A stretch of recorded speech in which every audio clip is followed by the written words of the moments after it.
The road narrows before it should. That is the first thing a person notices when they drive toward Blackmore Estate after dark. The way the hedgerows close in on both sides, squeezing the lane down to barely the width of a single vehicle, as though the land itself is deciding whether to let you through. The headlights push forward into the dark. Beyond their reach there is nothing. No street lamps, no farmhouse lights in the distance, no oncoming traffic. Just wet tarmac and the sound of rain tapping against the roof of the car and the low hum of the engine working harder than it should on the incline. The researcher grips the steering wheel with both hands. She has driven to remote locations before. Abandoned hospitals in the Midlands, decommissioned psychiatric wards in Scotland, a flooded mill in rural Germany. She has a process.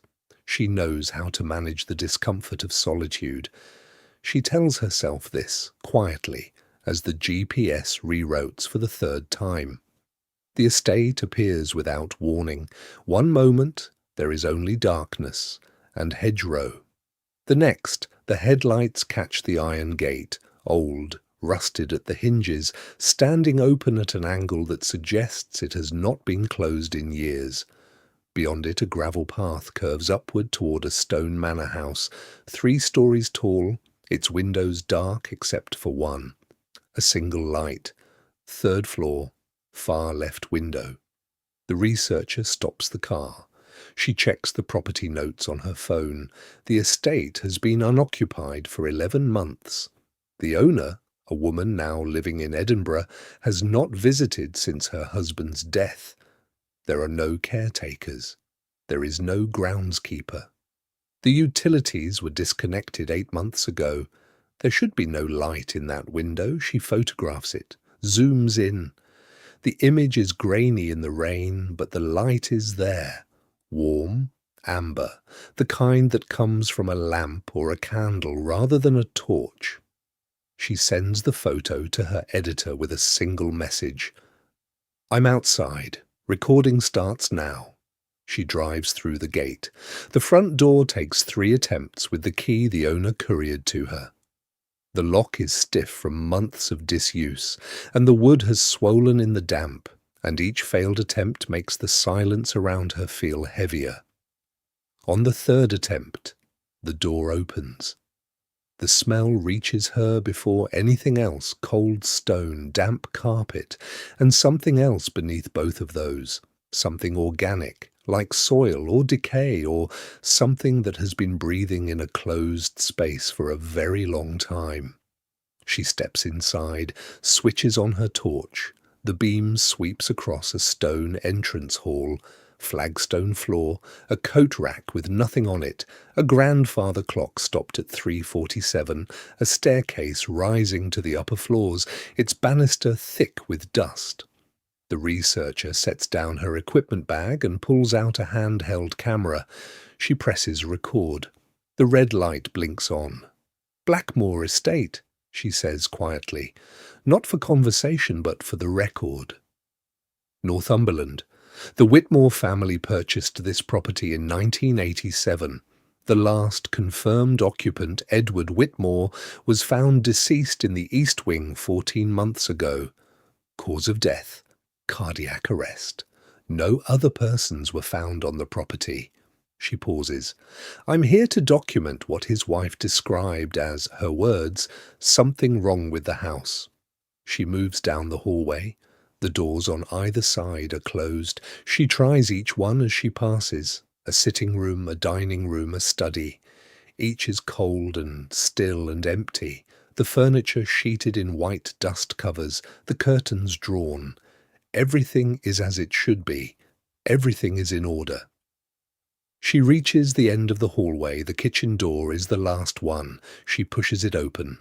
The window above the sink is open, not cracked, not slightly ajar. Fully open, the frame pushed up as high as it will go, rain blowing in across the counter and pooling on the tile floor. The researcher crosses the room and looks out. The garden below is dark, the overgrown lawn glistening in the rain. There is no one there. She closes the window. As she turns to leave, her boot catches something on the floor beside the kitchen island. She looks down. A tin mug. Dented, scratched, the kind found in camping supply stores. Inside it, a residue of dark liquid, recently dried, the edges still faintly tacky. Someone has been drinking tea in this kitchen, not 11 months ago. Recently, days ago at most. She does not leave. She knows she should. She catalogues that thought, places it to one side, and continues recording. This is what she does. This is what she has always done. The first floor corridor runs the length of the building. 6 doors on one side, a single window at the far end, rain streaking down the glass in long diagonal lines. The researcher moves slowly, checking each door. 3 are locked, 2 open onto empty bedrooms, the bed stripped to bare mattresses, a thin layer of dust across everything. The 6th door is different. It stands slightly open, just a few centimeters, and from beyond it comes a smell that stops her completely. Fresh, warm, something biological, not rot, not mold, something alive. She pushes the door open with one hand. The room is a bedroom, larger than the others, with a bay window overlooking the front of the estate and the gravel drive below. The bed in the centre of the room has been slept in, recently. The pillow holds the indentation of a head. The duvet is pulled back and still holds faint warmth when she presses her palm flat against it. On the bedside table, a torch, a folded piece of paper, and a photograph. The researcher picks up the photograph. It is a picture of her. Not from years ago, not an old image pulled from a website. The photo is recent, the jacket she's wearing tonight, the same one, grey wool, missing the second button. The photo has been taken from outside, through a window. She's sitting at her desk, in her own home in Edinburgh. Her hands are steady. She's proud of how steady her hands are. She calls the emergency services. "I need police at Blackmore Estate, Northumberland. I'm inside the building and I believe someone else is here." The dispatcher's voice is calm, measured. "Are you safe where you are right now?" "I don't know." "Can you get to your car?" She looks toward the bedroom window. In the glow of her torch beam, she can see the gravel drive below. Her car sits at the end of it, headlights off, 50 meters of open ground between her and the door. "I'm on the first floor," she says. "I'd have to go back down the main staircase." A pause. "Can you lock the door you're in?" She tries. The lock turns. She backs against the far wall and keeps the torch aimed at the door. The house around her is completely silent. That is the worst part.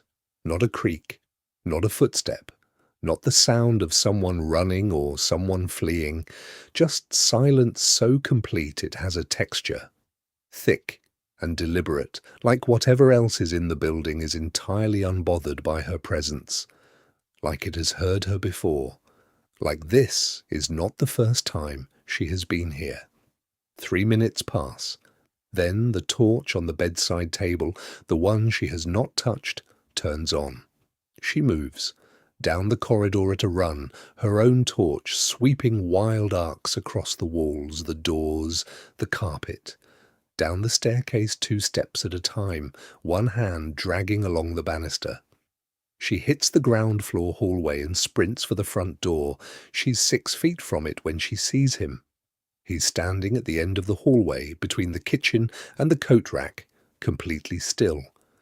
The torch catches him only partially, tall, dressed in dark clothing, his face turned slightly away, half in shadow, half in the diffuse backlight of her torch beam, and something about the angle, something deliberate about the way he stands, keeps his face entirely hidden.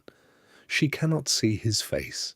She cannot see his face because he will not let her. He does not move, he does not speak. He simply stands there, and the silence between them is absolute. and the rain hammers the windows, and the grandfather clock behind her reads 3:47, still stopped, still wrong. She hits the front door, wrenches it open, runs, gravel sprays under her boots. The rain is cold and immediate, soaking through her jacket in seconds. She reaches the car, fumbles the key, gets inside, locks the doors, starts the engine.